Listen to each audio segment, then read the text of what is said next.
こ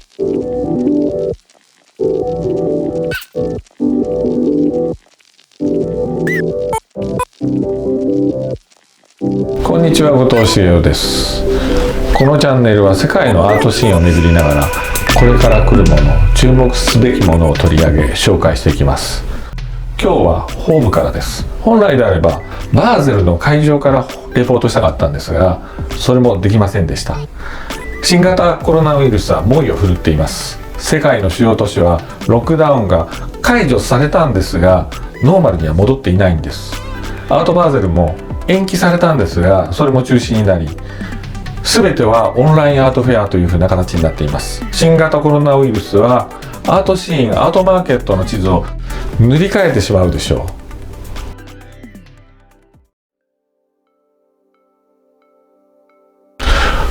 今回のキーワードはオンラインビューイングルームです。2010年代に入ってからは SNS、GAFA の世界になりました。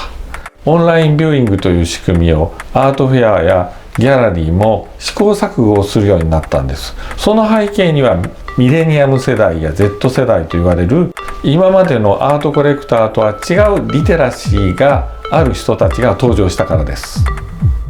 新コロナの動きは世界を一変させましたが、オンラインの世界は加速化されているわけです。一番最初にカウズを取り上げたいと思います。カウズは1990年代に登場した、もともとはグラフィックデザイナーだったんですが、ストリート上がりの人ですが、2008年にエマニュエル・ペロタンという世界的な現代アートのギャラリーに所属します。そこからうなぎ登りに評価されるようになり、昨年2019年の4月の香港のサザビーのオークションで16億円以上で競り落とされるという事件になりました。この最初の動画のところで世界の主要都市が書かれているところにキャラクターが浮かんで回っていましたね。これはカウズが考えたコンパニオンっていうキャラクターなんです。2020年の3月に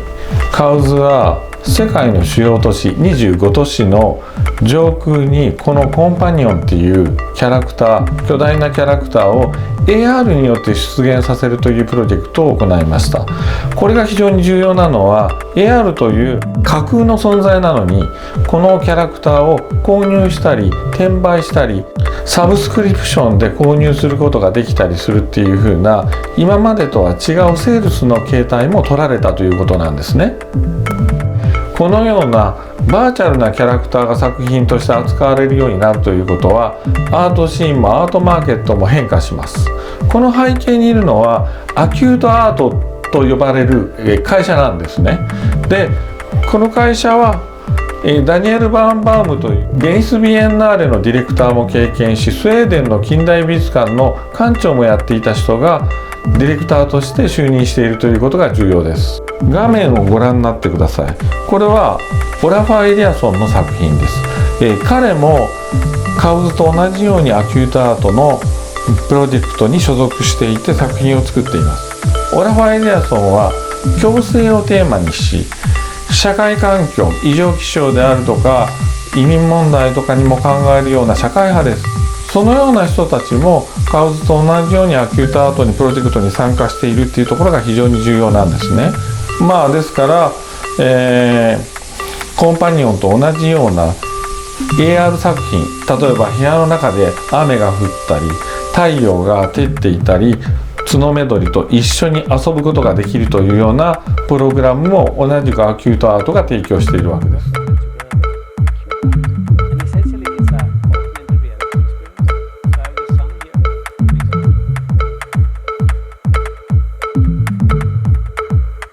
次にギャラリーの対応です。デビッド・ツベルナーが始めたプラットフォームというものを紹介したいと思います。デビッド・ツベルナーは世界的に有力なギャラリーなんですが、2017年からお金を投資してオンラインギャラリーの仕組みを開発していました。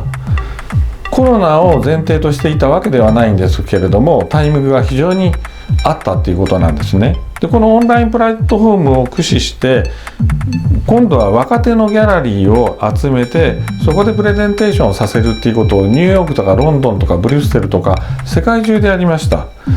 これはある意味では小さなアートフェアをギャラリーがオンラインでやるっていうふうな仕組みを開発したっていうことになったわけです。プログラムの仕方もいろいろ開発されていて注目すべきものがあります。例えば見てみましょう。これは、キャロル・レイという作家です。この人はスイス生まれの人ですがブルックリンにアトリエもあるんです。でこの人はビエンナーレ、ベニスビエンナーレとかカステルのドキュメンタとか非常に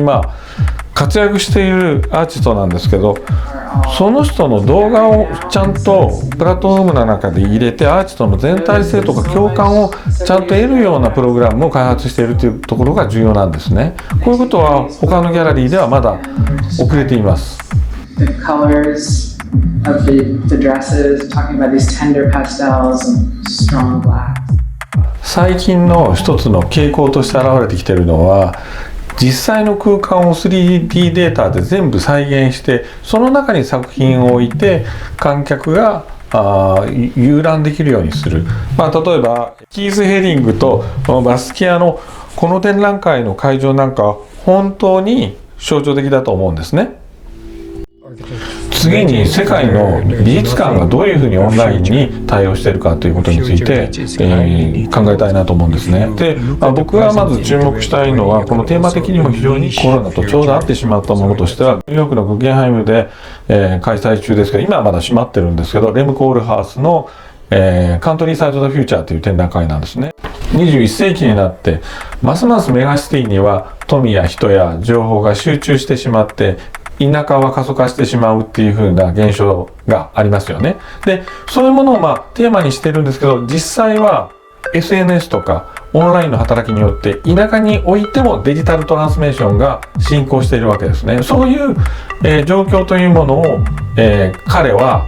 美術品ではなくていわゆるリサーチというもので展覧会を行うっていうことをカントリーサイド・ザ・フューチャーで行っているんですね。ですからいわゆるコロナ以降の世界っていうものを予言するような展覧会をすでにグッゲンハイムで行っているっていうところが注目に値すると思うんです。一方ロンドンはどうでしょう。テートは非常に野心的なプログラムの作り方をしていると思います。アンディ・ウォーホル展っていうふうに聞くと知ってるよと思うかもしれないんですけどテートモダンで計画されているアンディ・ウォーホル展っていうのはオンラインでも見ても非常に楽しいツアーもあるしそれからキュレーター同士の対談もあるしプログラムも非常によくできています。それから一方でテートブリテンの方は LGBTQ つまり性的少数者と言われている人たちですけど差別問題っていうものを率先して扱っているわけですからいわゆるそのコロナ以降に発生した差別とか黒人問題みたいなものも率先して美術館が取り上げているっていうことでも先見性が高い。これも偶然ですけれども非常に重要なことだと思うんですね。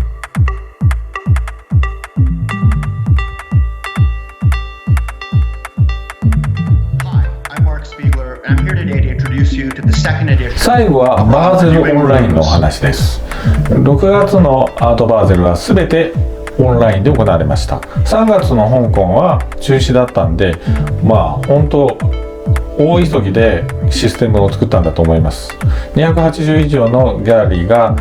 参加して行われましたけれども3月の報道では 30% のギャラリーが経営が難しくなるんじゃないかっていうぐらい暗い話ばっかりだったんです。ところがアートフェアが行われてアートニューズっていう業界誌があるんですけれどもそれの報道によりますと結構売り上げは良かったというふうなレポートになってます。でもそれはレポートをですねよく読むと資金のたくさんあるところ例えばハウズ&ワースとかは急いでオンラインを構築しているので非常に良かったと思うんです。いわゆるアートバーゼルもやってるし自分のところのオンラインギャラリーもやってるっていう風な体制を作っているツベルダーもガオシアンもみんなそうです。そういうところは売り上げが良くてハウズ&ワースはアートフェアの時に5億円以上の値段で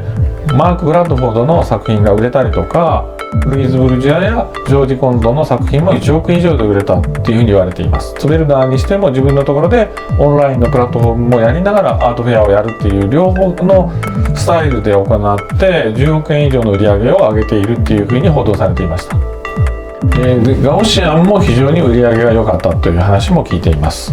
レポートの中で非常に面白いのは、動画がある方が売り上げが上がっていくっていう風な報告もあるっていうことです。おそらくこれから 5G の時代になった時に SNS や動画配信とかが重要になるし、アーティストがオンラインで発言していくという風な機会も非常に重要になっているでしょう。ともあれ、この状態はもう一度全てがリアルに戻ればいいという状況にはなりません。オンラインでの発言というものが重要になっていくでしょう。アートフェアも今までの状態に戻れば全ていいという話ではなくて、オンラインと同時にハイブリッドな形で進化していくと思われます。このハブ・ザ・フォーサイトも今後リアルとオンラインのアートシーンのお話をレポートしていきたいと思っています。